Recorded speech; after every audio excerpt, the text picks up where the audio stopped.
And I believe that this woman, Miss France Ruiz, is the mastermind of everything, of maltreating, of inflicting severe injuries, leading to the total blindness of Aling Elvie. Therefore, Mr. Chair, I move that we cite this woman, Mrs. France Garcia Ruiz, in contempt. Second the motion, Mr. Chair. Can you escort Mrs. Ruiz to the detention facilities of the Philippine Senate? A few moments later. Huwag na tayo magpaligoy-ligoy pa dahil panay kasinungalingan itong sinasabi niya. Mr. Chair, since we have heard the testimonies of the resource persons present here today, in the name of JM, ano ito? What's your family name, JM?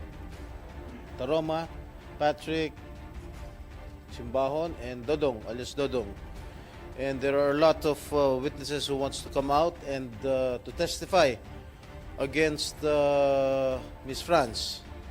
And those who are willing to testify wants to come out, like for example, itong si Pau Pau and the garbage collector.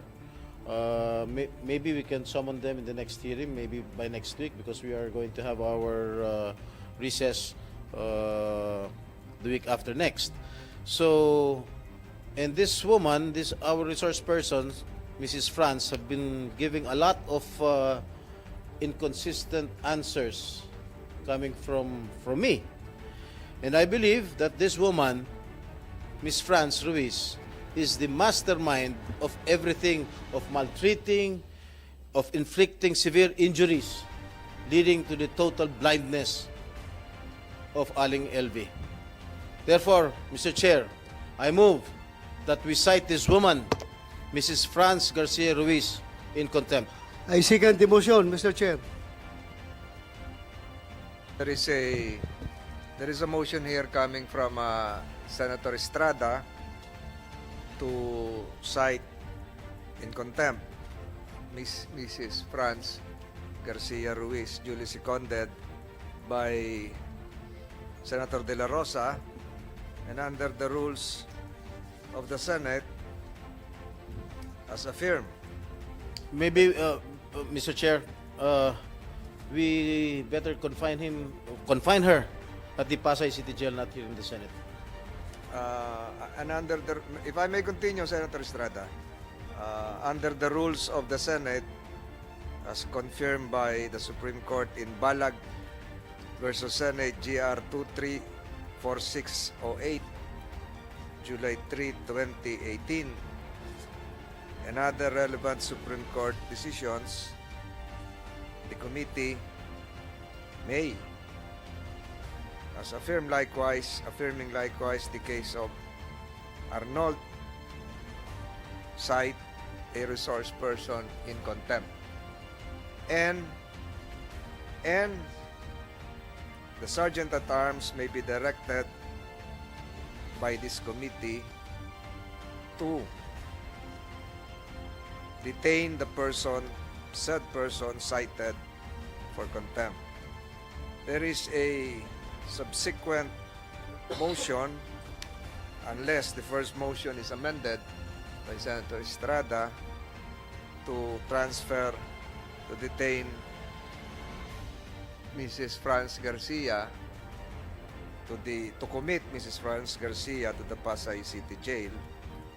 The chair would perhaps ask the movant to reconsider the Pasay City detention and instead commit said Mrs. Garcia to the Senate premises for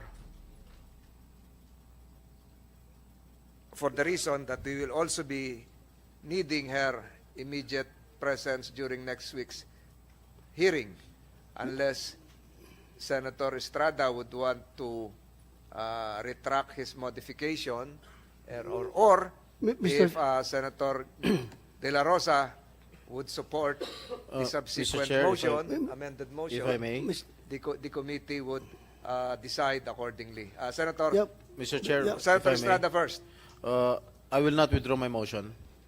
I still insist that she be committed at the Pasay City Jail, because Pasay City Jail is just near the Senate. We can always subpoena her or call her attention in case this committee needs her presence here. Mr. Chair, That was the pleasure of Senator De La Rosa. before you rule the motion of Senator Jingo Estrada, may I move for a 1-minute suspension, Mr. Chair? Para mag-usapan tayong tatlo. Session is suspended for 1 minute. The members of the committee will retreat to the adjoining room. Senator Estrada, there is a pending motion with a modification, not duly seconded. May we know the pleasure of Senator Estrada, whether he is amenable to sticking to the original motion or to the modified motion.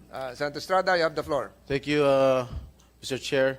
Upon consultation with my colleagues, the chairman, Senator Tolentino, and Senator Bato del Rosa, I withdraw my second motion to commit her to the Pasay City Jail and instead commit her here in the Senate jail. Thank you, Mr. Chair.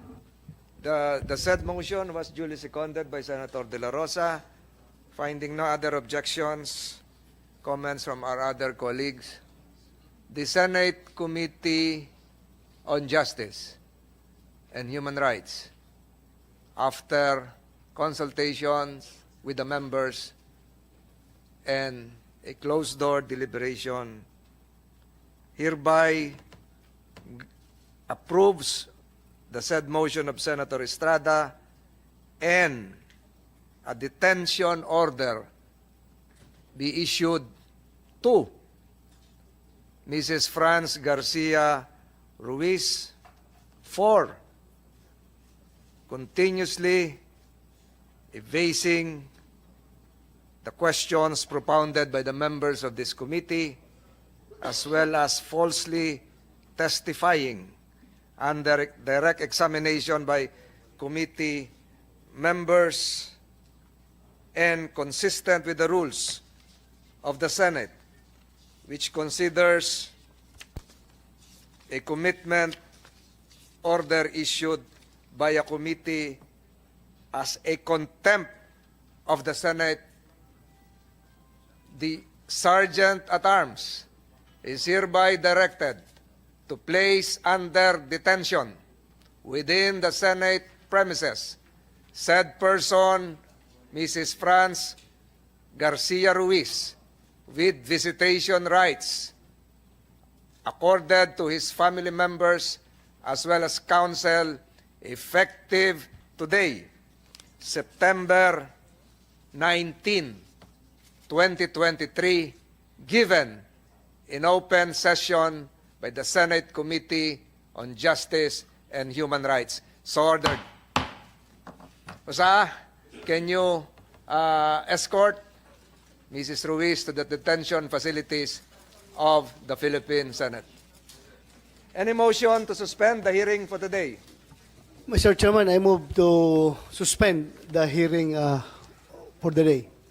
Without objections on the part of the members of the Committee on Justice and Human Rights, the Senate Committee on Justice and Human Rights investigation is hereby suspended.